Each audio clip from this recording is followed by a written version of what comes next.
Okay. I'm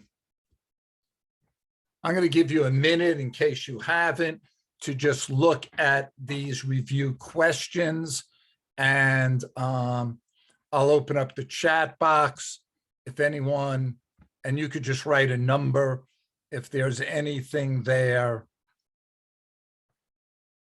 And we didn't do number 6, so we didn't get to it last week. So don't worry about that. We'll do it today. So if there's anything there that you'd like clarified, just type the number like, 1, 2, 3, 4, 5 into the chat box and I will go over it.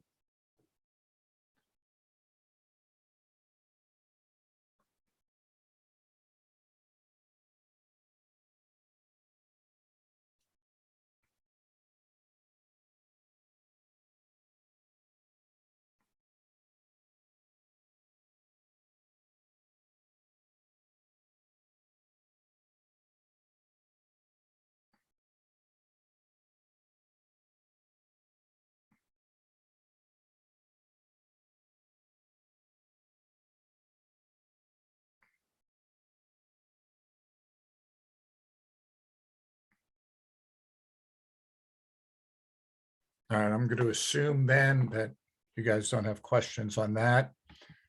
I'll move forward.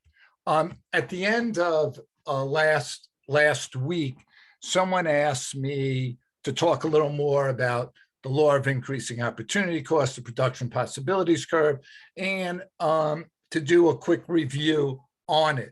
So that's what I'm going to do here.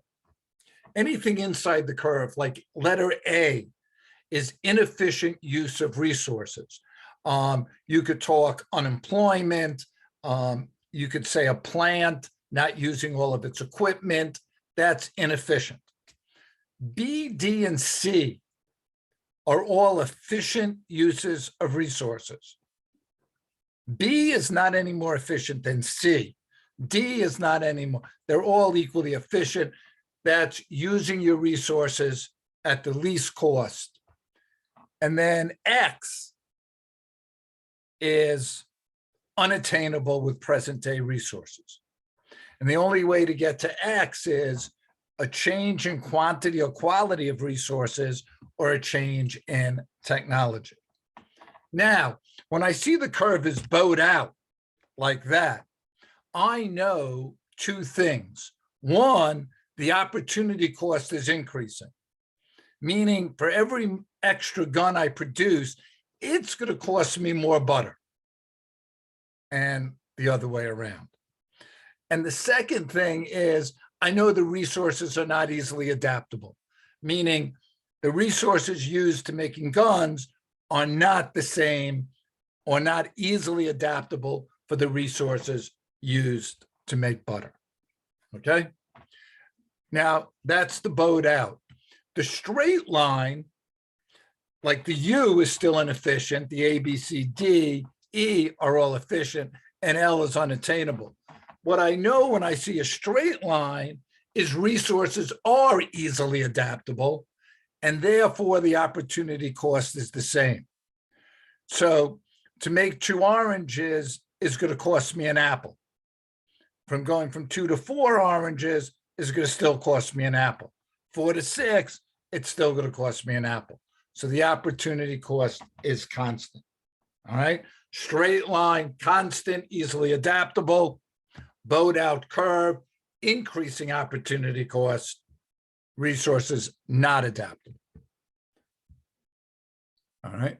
Again, if you have any questions, always feel free to open your mic, or if you prefer to use the chat. All right, a couple of just definitions here. Positive statements. Positive statements are statements based on facts. So a positive statement could be unemployment is 4%. All right, that is a fact. Even though when we talk about unemployment, you'll see how it could be manipulated, but we could still make the fact that unemployment's 4%. Normative, or a value, normative is, if we're saying unemployment is 4%, the normative statement could be due to President Biden's economic policy. That can be argued. All right. So normative statements are like judgments. They can be argued. Positive statements, a little less argument because it's based on facts. All right. Now, the next thing is kind of a big thing because it shows up both in micro and macro, and it determines like how countries trade. Now, like in the production possibilities curve where we use 2 items, we're going to only use 2 countries. Do only 2 countries? No. The United States trades with tons of countries, but we're going to only use 2 so you can see the model. So it just makes things easier for us to understand and grasp. Absolute advantage is the producer that can produce most output, meaning who could produce the most apples, who could produce the most oranges, who could make the most cars, who could make the most computers. That's an output. Or requires the least amount of input. So who could make 1 car in the least amount of time? Who could grow an apple or 100 apples in the least amount of acres? Okay. So for absolute advantage, we're looking for the greatest output or the least input. Now, when we're comparing, say, the United States and Japan, a country could have the absolute advantage in cars and computers. So not only are we only using 2 countries, we're going to only use 2 products. And you can have the absolute advantage in both products. Comparative advantage is based on opportunity cost. So it's the producer with the lowest opportunity cost. Now, you could only have the comparative advantage in 1 item. So if Japan has it in computers, we know the United States would have it in cars. As a country, you want to specialize, meaning you want to make the most of the product you have the lowest opportunity cost. And here it says countries should trade if they have the lower opportunity cost. So if the United States has the lowest opportunity cost in computers, we're going to make more computers and say trade them for cars. And that makes sense, right? You want to produce the product that has the least cost for you. Now, here's kind of the chart we kind of make. So I have Kenya and India. Those are the 2 countries. And I have pineapples and radios. Those are the 2 products. Now, this is how many pineapples and how many radios these 2 countries can make. And there it is. So I said how many pineapples and how many radios. I know it's an output problem. All right.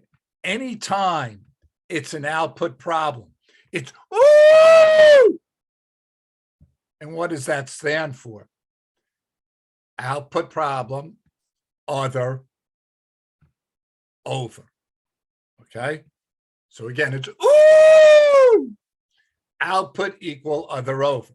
Now, what do I actually mean by other over?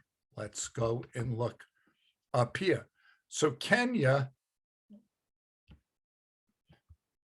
let's see who has the lowest opportunity cost for pineapples. So for Kenya, I'm going to take the other product, radios, and put it over.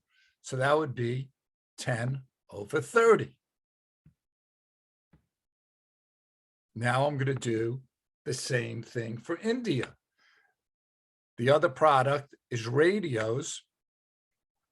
For India, I've now got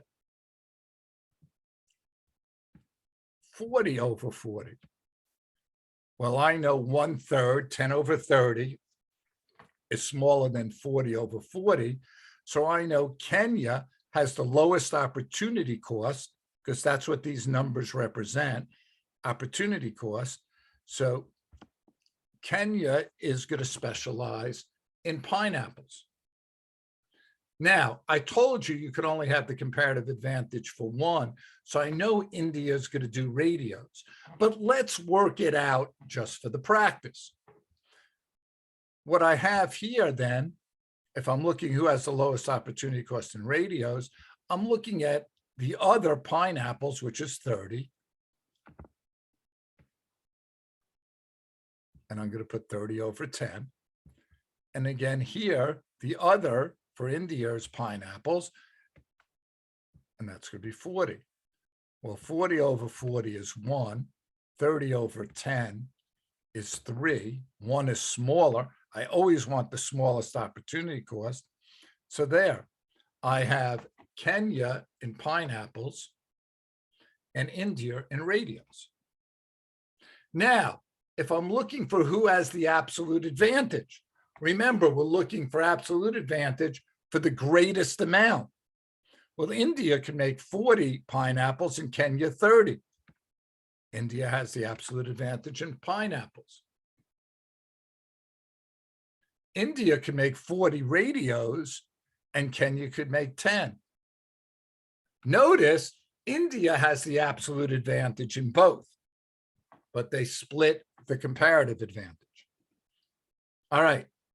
Anyone, and you could put on your mic or you could go into the chat. Does anyone have any questions on how I figured out the absolute advantage or the comparative advantage for these two products with these two countries? And guys, ask questions. A, I love questions. B, my experience tells me if you have a question, 5 other people have the same question and we're afraid to ask. So please either turn on your mic or put on the chat, and I'd be glad to answer.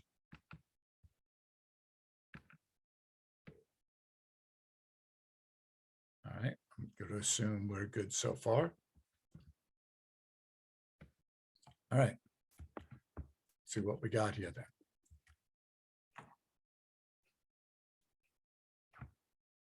Yeah, I'll flip back to that slide so you could see the definitions.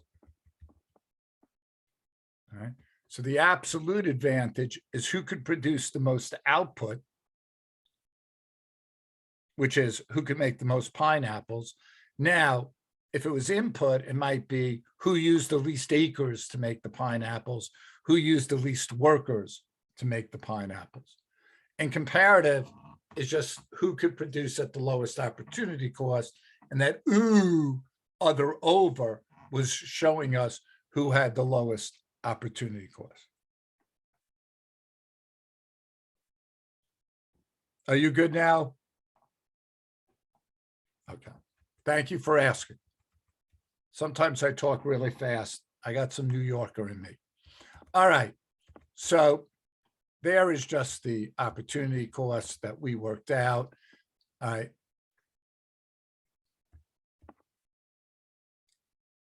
All right. So if they would trade one radio for 2 pineapples, notice if India is going to trade radios, right? Because that's who they have the comparative advantage for. They usually have a 1-to-1 trade, right, with themselves. If they give up a radio, or if they make a radio, it costs them 1 pineapple. So if they trade with Kenya, they need more than 1 pineapple. I mean, otherwise they might as well say themselves. Now, Kenya, on the other hand, to make a radio costs them 3 pineapples. So if they could trade for a radio and it only costs them 2 pineapples, it's good for both of them. All right. So if you look at one radio costs 3 pineapples and one radio costs 1 pineapple, you need something in between the 3 and the 1 to be a good deal.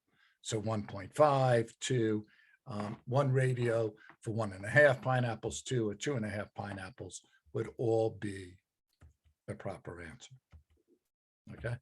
And we'll talk more about that as really in macro.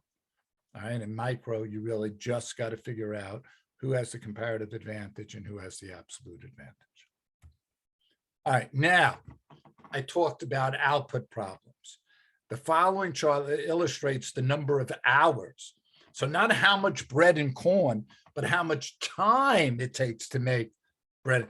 That's an input. Now, look what I said for input. Input equals other goes under, IOU. You're still going to look for the smallest number, but it's other under. All right. And input, if you remember in the definition, we're going to look for the absolute advantage for the person who could use the least resources. So here in bread, no one has the absolute advantage. In corn, it only takes the United States 2 hours to produce a bushel, but it takes Canada 6. So the United States has the absolute advantage because in inputs, we're looking for the smallest number there. Now, how am I going to find the comparative advantage? I'm going to kind of do the formula. So if we're looking at bread, it's the other corn under. So that's 4 and 2. For France, it's the other item under. 4 and 6. I know 4th 6 is a smaller number than 4 twos is 2. So France has the comparative advantage in bread and the United States in corn. Okay, so if I'm attacking these problems, the first thing I have to do is it an input or an output? Hours, input.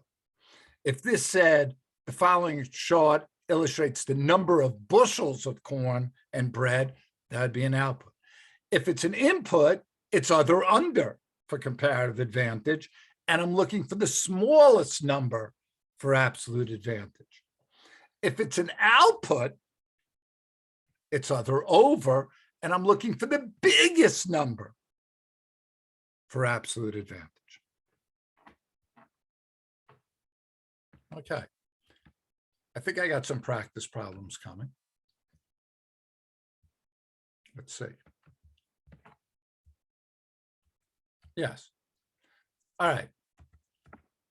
So I wrote here first, output or input. Second, tell me who has the absolute advantage. Third, identify who has the comparative advantage. And then you really need, because the person with the comparative advantage is going to specialize. Now, I wrote them out like this, and I told you to make a chart. So what do I mean by that? So Sarah gives 2 haircuts of 1 perm, and Megan gives 3 haircuts of 2 perms. So here, Sarah, Megan, and you just make your own chart. Okay. Then answer for each chart. So there's 4 of them. Answer, is it an output or an input? Who has the absolute and comparative advantage, and identify what they should specialize. Okay. I'll give you like 4 or 5 minutes to do those. And then I'll come back and we'll go over all of them. Again, if you have any questions, just either turn on your mic or post it in the chat. I'll be glad to answer.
Okay. Again, ask a lot of questions if you have. And so Sarah gives 2 haircuts of 1 perm an hour. Megan gives 3 haircuts. I'm going to put the chat up. The first thing I'd like to know, could you chat in O or I, output or input? O or I, output or input? I'll count off. 1, 2, 3, go. Just bang it in. O or I. We've got a lot of O's. We've got all right. It is an output. All right. Why? Because it's how many haircuts I could produce an hour. The hour is staying the same, but the haircuts are changing. So it's an output. All right. I'm going to go to my chart here, and then I'll count off again to 3. You could go M or S. Who has the absolute advantage? Absolute advantage in haircuts, M or S?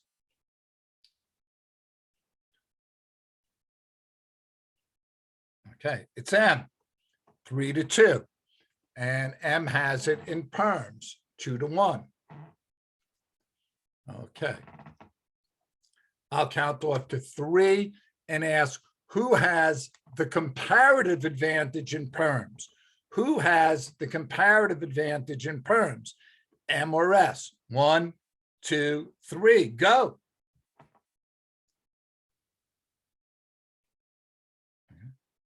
All right, I think I saw only S's, which is good. I'll just go over it to make sure. Since it's an output question, it's other over. If I'm looking for the comparative advantage in perms, the other is haircut. So it's 2/1, which is 2. And then for Megan, it's haircuts over perms. It's 3/2.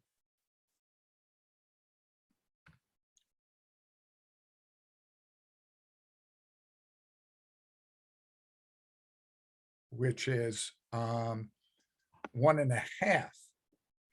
If we're looking for the comparative advantage, we should be looking for the smallest number, which would then make it Megan, right? M.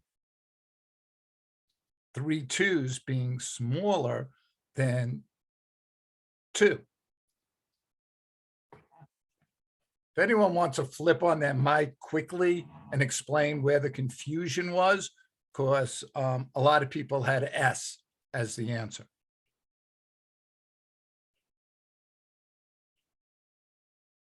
Or type in why you got confused.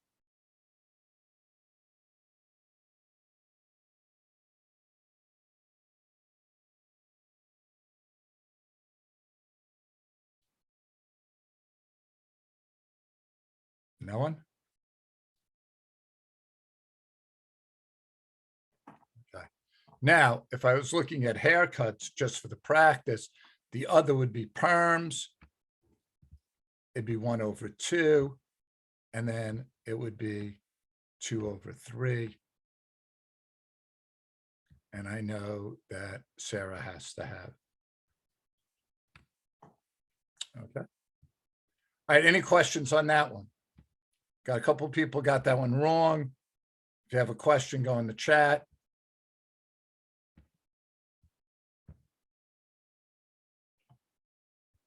All right.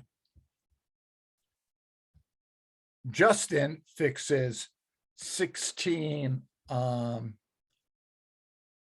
flats or 8 breaks per day. Tim fixes 14 flats or 8 breaks per day. I'll count to 3. I for input, O for output. 1, 2, 3. What do we got? All right. Good. Everyone's recognizing it as an output problem. There is the chart, Justin and Tim, I think with their names, flats and breaks. Who has the absolute advantage in flats? J or T? 1, 2, 3. Okay, we're getting J, which is correct. And no one has it in breaks. It's 8 and 8. Now, I'll count this off. Who has the comparative advantage in brakes? The comparative advantage in brakes, Justin or Tim? 1, 2, 3.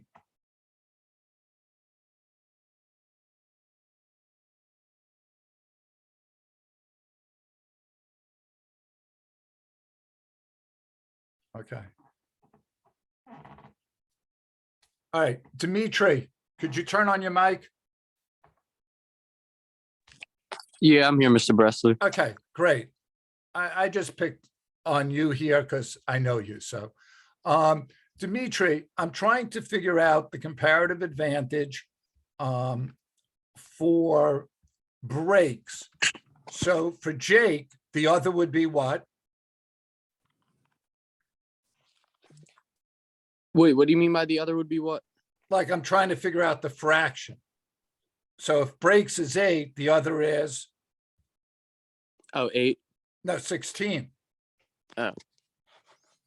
It's the other product he could be making. Okay. So it'd be 16 over 8. Okay, I now see Yeah. where some of the confusion is. That's why I called. So, okay. And now for Tim, the other that I put over is what? 14. 14. Okay. Which is the smaller number. Oh, yeah, and yeah, that's the reason why I put J. Okay. So we're looking for the smaller number. So that would be Tim, right? Yeah. And then J would have it in flats. Okay, Yes. so you're good. You're good to go now. You understand it? Yeah, that's cleared up a lot better for me. Okay. Actually. Thank you. All right. Thank you. Anyone else have any questions?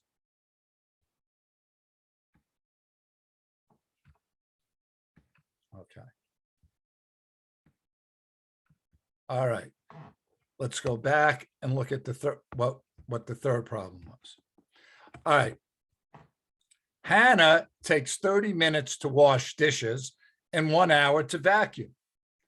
Kevin takes 15 minutes to wash dishes and 45 minutes to vacuum. All right. Input or output, I or O. 1, 2, 3, I or O. Okay. Awesome, because most people do not understand input, and you guys got it. All right. Let me go to my chart here.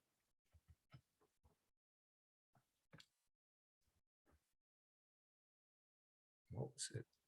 Dusting and vacuuming? Was that? Oh, dishes and vacuuming. All right. Now it's an input. Remember, it's an input question. Okay. So for dishes, who has the comparative advantage, H or K?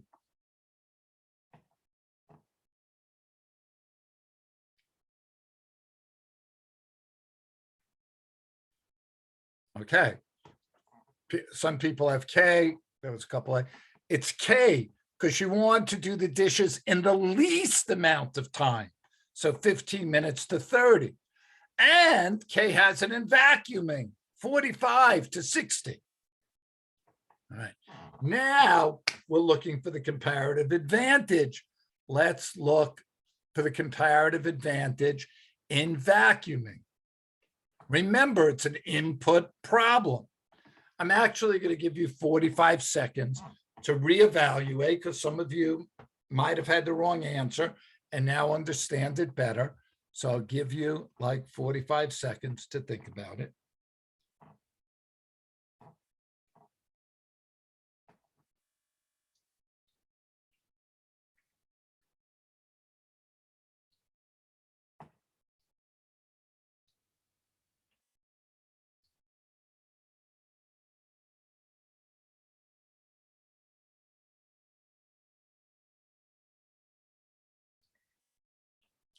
Okay. Who has the comparative advantage in vacuums, H or K? 1, 2, 3, H or K? Bingo. All right, the hardest one we get. Most of us got H. Let's see, is that correct? All right, it's an input question, so I'm at vacuums. The other is dishes, and it's under. So it's 60, and I put the 30 under. For here, it's 45, 15 is under. I put it under. Okay. This is 3, and for H, it's 2. 2 is the smallest number, so H has the comparative advantage. Okay. Good job on that one. Any questions? Okay. All right. I think, Dimitri, by you going through that problem, I think you helped a lot of people there, because I think a lot of people made that same mistake, and it helped out. All right, last one. Americans produce 50 computers or 50 TVs per hour. China, 30 computers or 40 TVs. When I count to 3, input or output, I or O. 1, 2, 3. Ooh, output problem. And by the way, if I was guessing, 90% of the time, they're output problems. If I have no idea, I would guess output. All right, if it's an output problem, quickly, A or C, who has the absolute advantage in computers, A or C? Okay, great. And they have the absolute advantage. I forgot what the V stood for. Vacuums? I don't know. In V, whatever it is. Okay. Who has the comparative advantage in computers? A or C, America or China? On 3, 1, 2, 3. Who has it?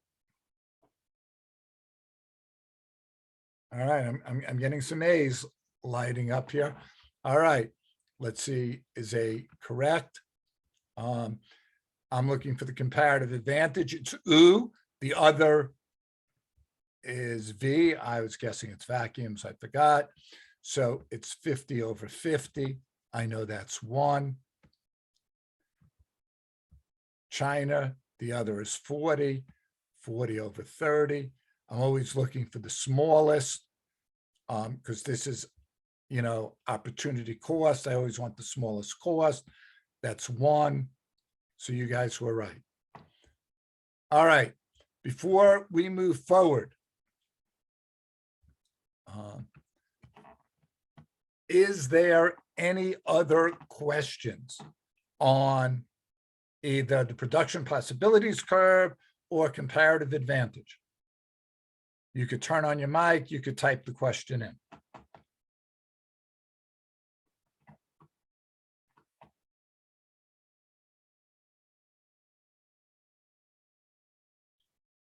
Okay, by the way, we just pretty much did chapter 3, the summer assignment. So.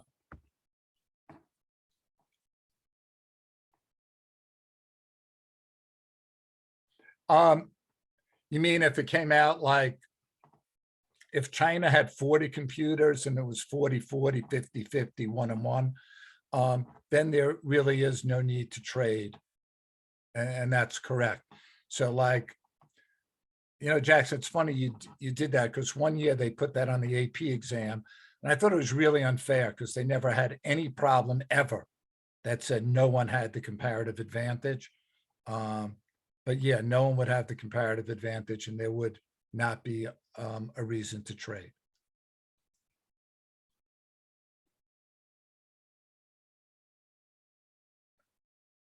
If 4 was an input, so then it would be other under. Yeah, because then China would be 30 over 40, and which would be less than 1. Yes, Kevin, you're correct in what you just said. Any other questions? Good questions. Okay. the good thing about production possibilities and comparative advantage and absolute advantage, they're both on micro and macro.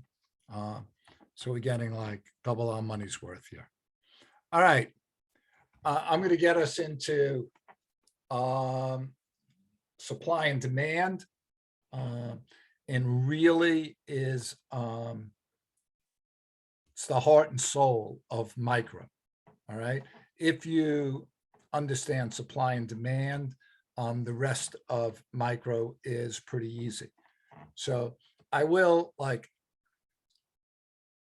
like to be transparent and honest about everything. All I'm going to say is for the last 3 years, the supply and demand test has been the lowest scored test of any test I give during the course of the year. I don't understand why. I will be spending time over the summer thinking about how to teach it better, so guys do better. But all I'm going to say is, we're going to do it now. We're going to do it during, class time when class starts. Just really, really focus in as well as you can, because it is important. And for whatever reason, it becomes a hard test. All right, demand defined. What is demand? Demand is the different quantities of goods that consumers are willing and able to buy. All right, you understand demand easily because you demand. You go to the store, you want like cookies, there's a demand, you could afford them, you're willing and able to buy them. As consumers, we're the demanders of goods. So I think demand tends to be a little easier. I think I gave Bill Gates here as my example. He's able to purchase, but if he's not willing for whatever reason. All right. Now, the law of demand is the one that is probably a little trickier. And the law of demand states there's an inverse relationship between price and quantity demanded. And now that I think of it, that's pretty instinctual, right? If price goes up, and I asked you without putting the law of demand on the screen, what do you think is going to happen to quantity demanded? You'd probably say it's going to go down. Like if the price of Coca-Cola goes up, people are probably going to buy less Coca-Cola. I mean, that kind of makes sense. And then, of course, the opposite. If the price of Coke goes down, people are probably going to buy more Coca-Cola. All right. So you got what is demand? And remember, consumers demand, and then the law of demand. Now I'm going to go and explain why the law of demand exists in a second. Okay. And this is just as price falls, quantity demanded rises. And it's just what I just said. Okay. Now, why does the law of demand occur? There's 3 basic reasons. One, the substitution effect. And I'm going to go over all of these. 2, the income effect. That's a little tricky because it's not exactly about income. 3, the law of diminishing marginal utility. Okay. So let's go through all of them. First, the substitution effect. And that's kind of the example I gave you before. All right. If the price of Coke goes up, people are going to buy less Coke and more Pepsi. Okay. So if the price goes up for a product, consumers buy less of that product and more of the other. Now, that doesn't mean because someone out there is going, Mr. Breslow, the price of Coke goes up, I buy Coke anyhow. Yeah, so do I. But some people don't. My wife, she's buying whatever on sale. Okay. So if the price goes up for a product, consumers buy less of that product and more of the other. And obviously, if the price goes down, they buy more of Coca-Cola and less Pepsi. Okay. The second thing is the income effect. If the price goes down for a product, the purchasing power increases for consumers. Okay. So let's stick with Coke here. If Coke is $1 a can and I have $10, I could buy 10 Cokes. But if it goes down to 20 cents, 50 cents a can, I can now buy 20 Cokes. So as the price goes down, quantity demanded increases because my $10 purchases more. Okay, so I'm making the same money. So my income really isn't changing. What's changing is how much that income could buy. Now, again, if Coke is $1 a can and I have $10, I could buy 10 Cokes. If it goes up to $2 a can, I can only buy 5. Price up, quantity demanded down. So we got the substitution effect and the income effect supporting the law of demand. Now, the third is the law of marginal utility. I think marginal in the last week, I identified in economics means additional. Utility means satisfaction.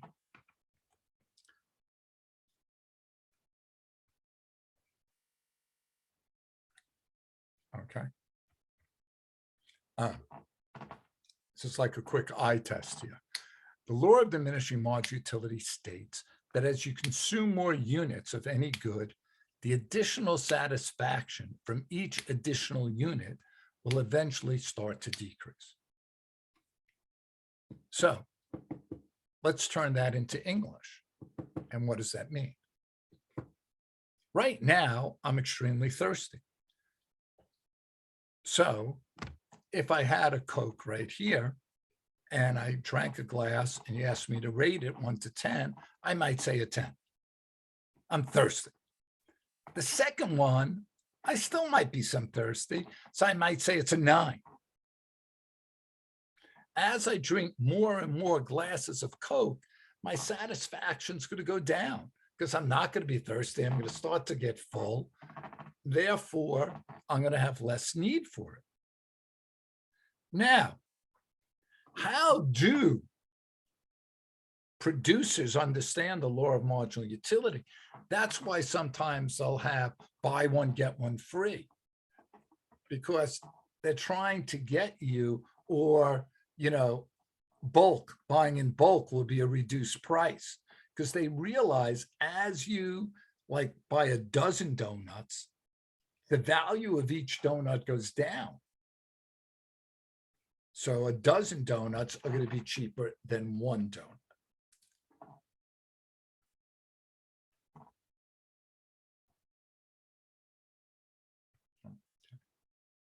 All right, I'm going to show you the demand curve. So this is easy, right? Demand downward sloping.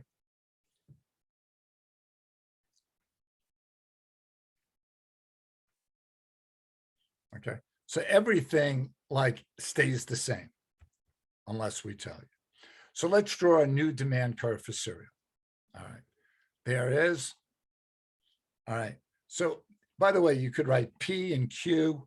You don't have to write price and quantity. You could have P and Q. And then demand is just going, and don't worry about 5, 4, 3, 2. Don't worry about the numbers on the side. You just need to know demand's downward sloping. Now notice my demand curve curves a little. You could have a straight line. Okay. No one is really that arbitrary about them. Okay. Now, if you remember, we shifted the production possibilities curve. All right. Today, we're going to learn what shifts the demand curve.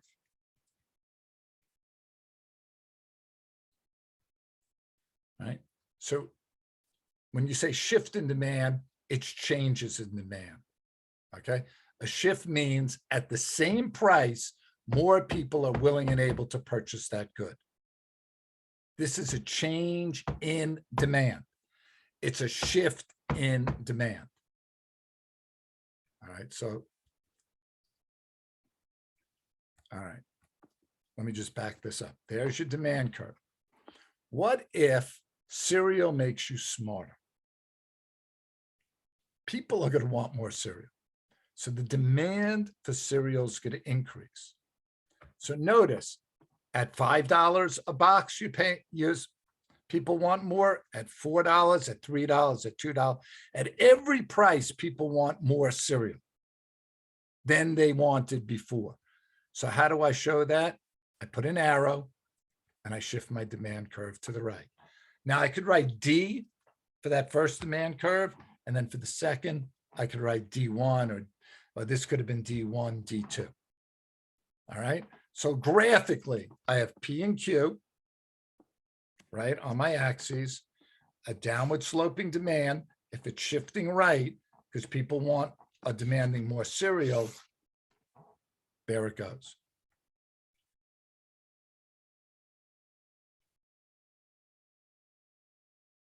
Okay. So anytime you see increase in demand, shift of demand, change in demand, it means the whole curve is moving. Now, what if cereal causes baldness? Most people are not really dying to be bald. So notice, people used to buy 10 boxes. Now at $5 zero. Now at every price, what's occurring? Yes, you're correct. People are demanding less. So I'm going to send the arrow to the left. I'm going to put another demand curve. I'm going to mark it D2. And that's a shift or a change in demand in the negative.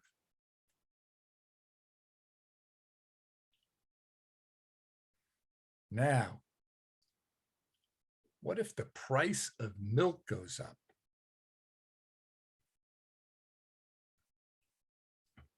I'm going to ask that right now.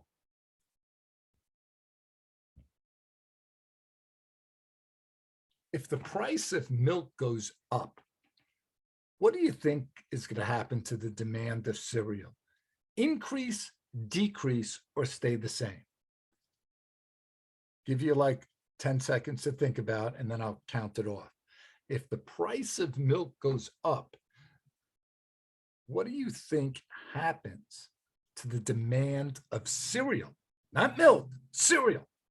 Increase, decrease, or stay the same? Okay. 1, 2, 3. What do we got here? Cereal.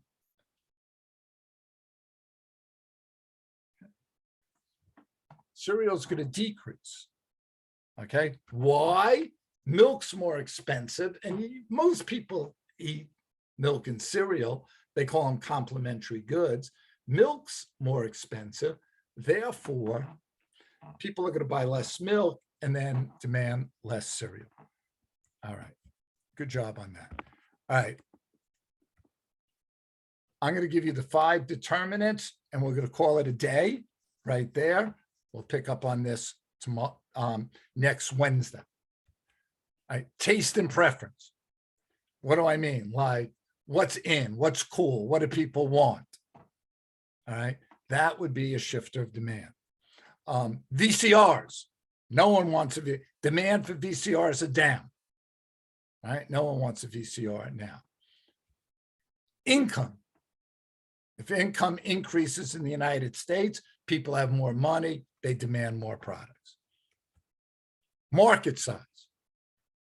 If you look at like, I'm going blank on Kevin Plank's company, Under Armour. Under Armour started out like a Maryland company.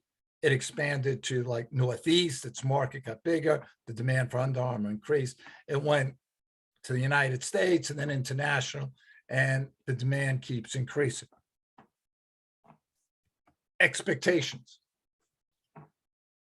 If people expect the prices of cars to go up next month, the demand for cars today will increase, right? Because I know cars are going to be more expensive. I might as well buy one today. And the last one is related goods. And that one was like the milk, that substitutes and complements. We'll talk about more. I remember the shifters of demand as timer, T, taste and preferences, I, income, M, market, E, expectations, R, related goods. Notice a change in price does not shift the curve. Whoops. Okay, we're gonna stop here. If you could take out your phone and go to Poll Ave. Phil Bressler, 635. I got like maybe one polling question. No, they're not. Oh, geez. The poll is not working. All right. If you have any questions on anything we did today, could you type it into the chat? Otherwise, you're good to go. I will see you next Wednesday at 12 o'clock. Have a great week and thank you for coming. Any questions, just type in the chat. I will answer them next week.